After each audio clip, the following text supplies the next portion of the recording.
Hey guys, Zangetsu 134 here, and bringing you yet another vlog. This time we're going to be doing Kamen Rider Build episodes 4 and 5. I do apologize that I once again have to do these episodes together. I'm going to try and not do that, keep doing that. As it stands, this is the kind of stuff that happens when you work retail and try to do vlog stuff on the side. So yeah. Luckily, I finally had a chance to have a day off, and I finally caught up with Kamen Rider Build. And these were definitely good episodes. Again, my general complaint with this show is I do feel the pacing is super fast. But at the end of the day, it's still really enjoyable, and I do think we're starting to slow down a little.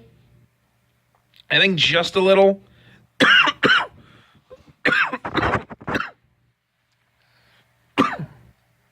But on the other hand, the story's still really good and the mystery's really good in my opinion. There's still some really great stuff that's happening. But otherwise, yeah. It's still really, really good. So, in episode 4, Build and Ryuga are still trying to rescue Nabeshima and his family from Faust. And Sento has just woken up from dealing with his fight with, his first encounter with the second commander of Faust, Bloodstark, or Bloodstalk. I think his name is supposed to be Bloodstalk, because it's actually spelled would be spelled Stalk, like stalk, like you're stalking someone. I'm just gonna pronounce it Bloodstark like everyone else, just because that's how. And to be fair, the subtitles are different depending on who. I'm pretty sure it's actually supposed to be Bloodstalk, like he stalks you like a python. Which makes sense because he is based on a cobra. Sento managed to survive getting injected with the poison from Bloodstark. Thanks to the owner of the cafe finding him, and I guess either administering an antidote or just simply because of the fact that he's Kamen Rider Build, that he survived it due to his body being altered, so he can use the full bottles. At least I think that's what you assume is how it happened. As well as Ryuga and the reporter getting Nabeshima's family to safety. But unfortunately, Nabeshima was kidnapped again, and Night Rogue experiments on him. And that's the basic plot of that episode, is just recovering Nabeshima and protecting his family. I will admit this has a really great encounter between Bloodstar. Hold on a sec. I thought I had to sneeze. Between Bloodstark and Build, as it or no, actually no, that happens in the next episode. I take that back. But I do admit I did like the fact that we got to see Night Rogue doing more interesting experimentations on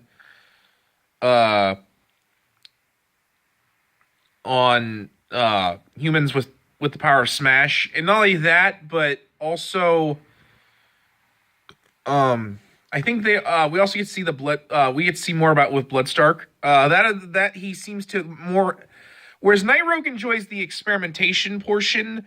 Night Rogue can because he wanted to experiment on Nabeshima again and infect him with more Smash to see what the effects would be if you've been infected once before and had more Smash injected into you.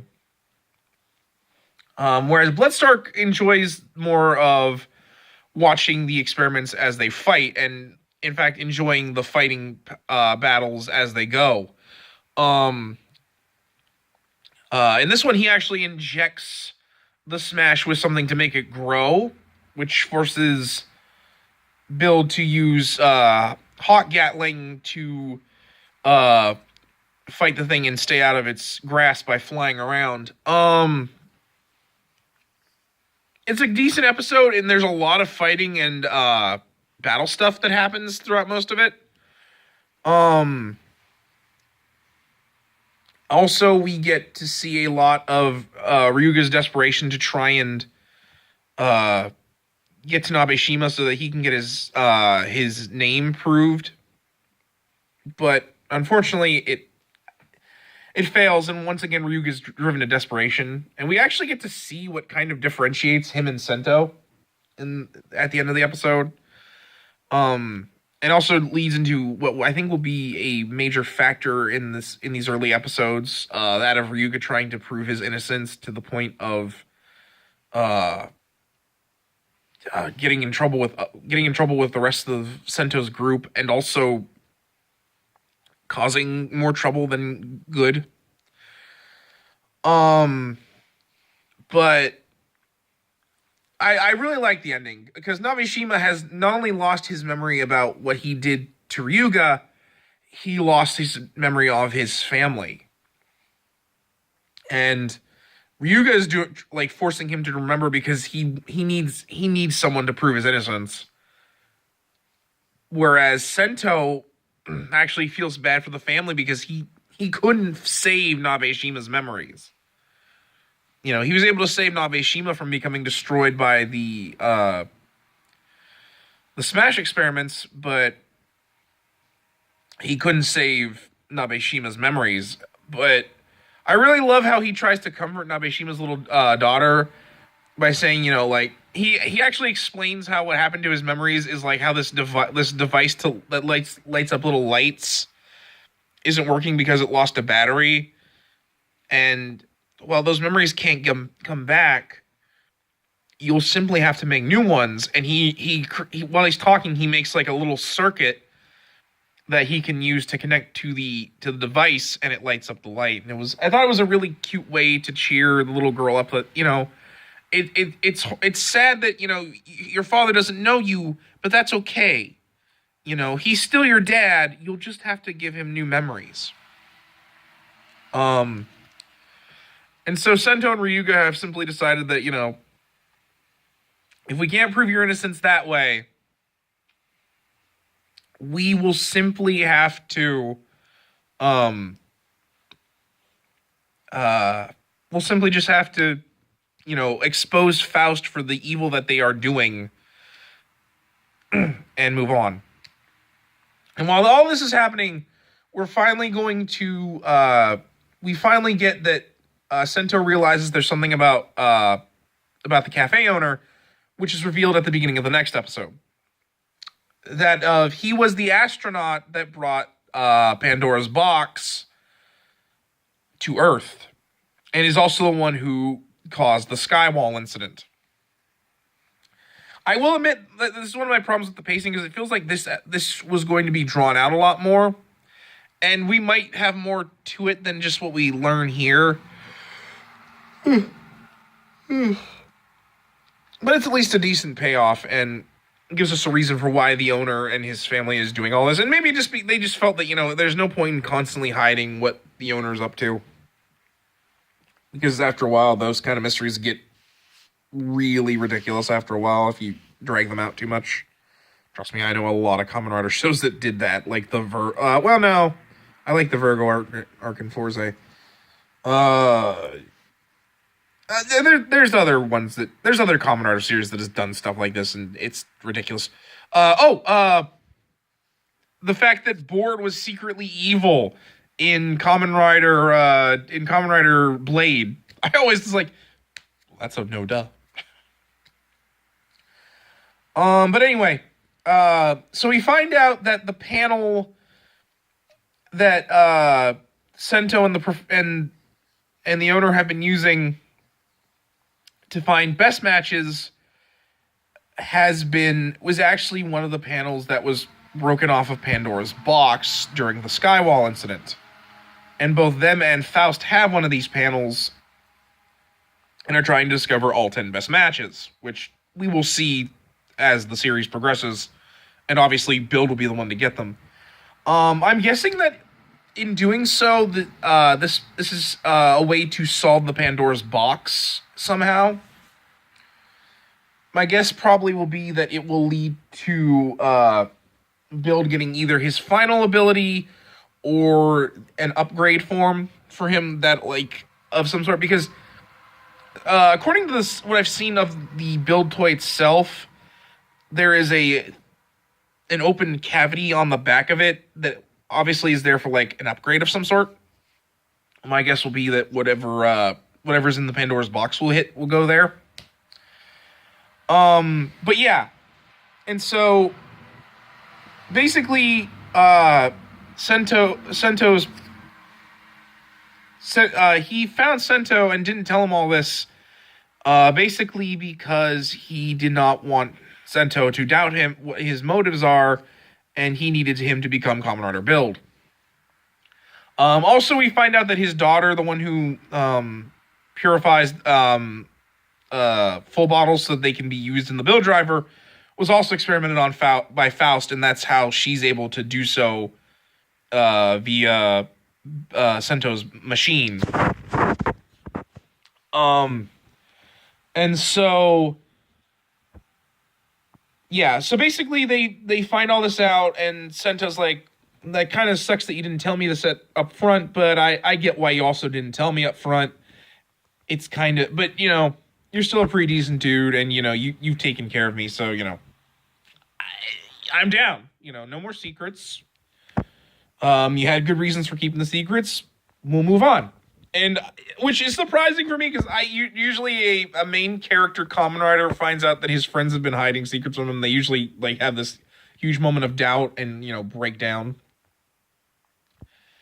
Oh yeah, and the reason he tried to steal the Pandora's box was apparently, like, some sort of madness from going to Mars drove him to do it. My guess more is that, like, Pandora's box infected him with some sort of how do you put it? I guess space madness, or like the box hypnotized him. I don't know. My guess is that probably there's some evil inside Pandora's box, which, you know, is pretty obvious if you know Greek mythology.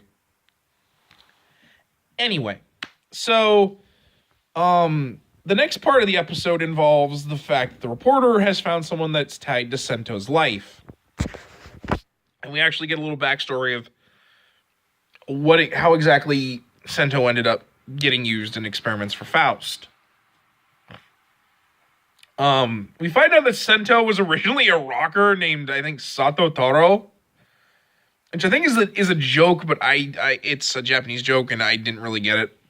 I probably should have looked it up, but I just, But yeah, no, and that his bandmate Tatsuya and him lived together, and he disappeared on September 5th, which is the day he was found by the owner of the cafe, and became Sento. Sento, I think his name is Kaito Sento. I forget his last name, but he basically got a different name because he had no ID on him and had no idea who he was. And so it's revealed at the end of the episode that, like, Tatsuya was his roommate was broke, and Sento was like, you know, don't worry, I'll get us money to pay for the rent. And in doing so, he was experimented on by Faust, thinking he was going to test a new medicine for a, like, pharmaceutical company or something like that. You know, he was going to be like a human test subject for something. Which, to be fair, that is something we do in medicine in the last stages of testing it. But it's usually on people that, like, you know, like, it's like an allergy medicine or something. It's, you know, something like that. And, you know, it turned out he was experimented on by Faust. And Tatsuya finds out that he's Kamen Rider Build and feels a lot of guilt for the fact that he is the reason that this all happened to Sento. He lost his memory. He was experimented on for, like, these weird horror experiments. And in doing so he himself is kidnapped by Faust and experimented on and turned into a smash. Meanwhile, Ryuga is all annoyed because Sento is not doing anything to clear his name, despite the fact that he's trying to defeat Faust and find someone who doesn't lose their memory so that he can show them where Faust is. We also get more stuff with the Institute, and that they clearly know that someone had taken the panels from Pandora's box,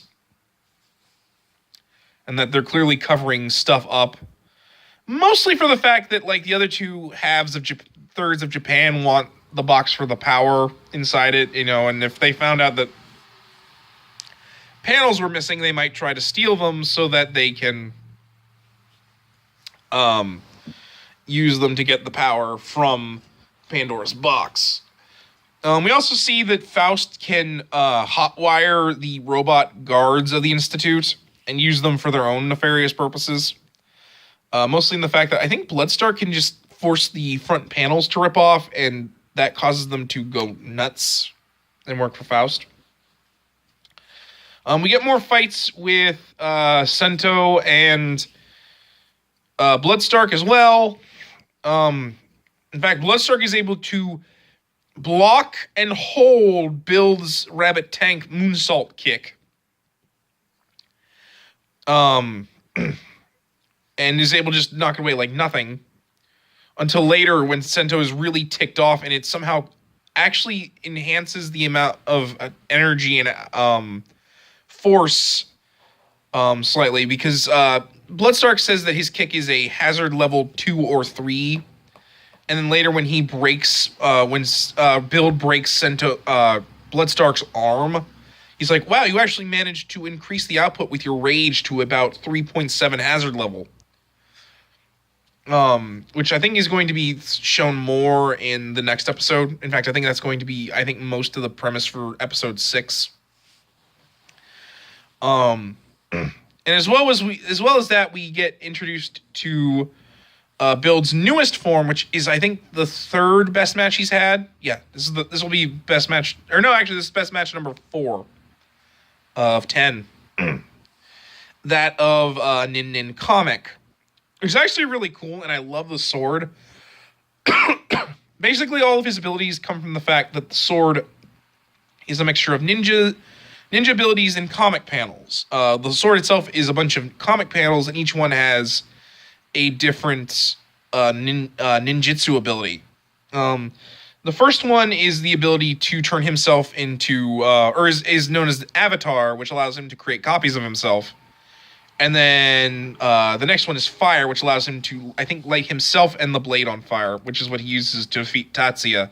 In fact, he doesn't use a Voltec finisher or attack in this episode. He just uses the sword, which kind of shows that Nin Nin Comic is, I think, his most powerful form at the moment. And he tries to save Tatsuya, but Ryuga decides to instead release the smash back into his body and try to follow Tatsuya back to Faust's hideout in the hope that they can find out he can find Faust and prove his innocence, which I think is going to make him clash with Sento. I think mostly in the fact that the idea being that I think if you are a smash too long, it will kill you. At least that's what I got from the previews. And then the fact that I think Sento knows, they can't go rush in there yet. Bloodstark and Night Rogue will kill us. I've only been barely able to hit Bloodstark. And I barely did anything to him doing so. But yeah, that's my review of the 2 episodes. Like I said, there was a lot here, and it was really fast, and I'm mostly trying to hit, the stuff I liked, and the stuff that I thought was really cool and important. I will admit, I mostly just talk about that stuff. It's a lot different than my DuckTales vlogs, just because I have to give you guys so much. Hopefully that will change. I just don't know. But until then, guys, this is my review of Kamen Rider Build episodes 4 and 5. And I hopefully can do 6 on its own. And we won't have to do such a huge deluge of review stuff. Until again, guys, I'm Zangetsu 134. Take care.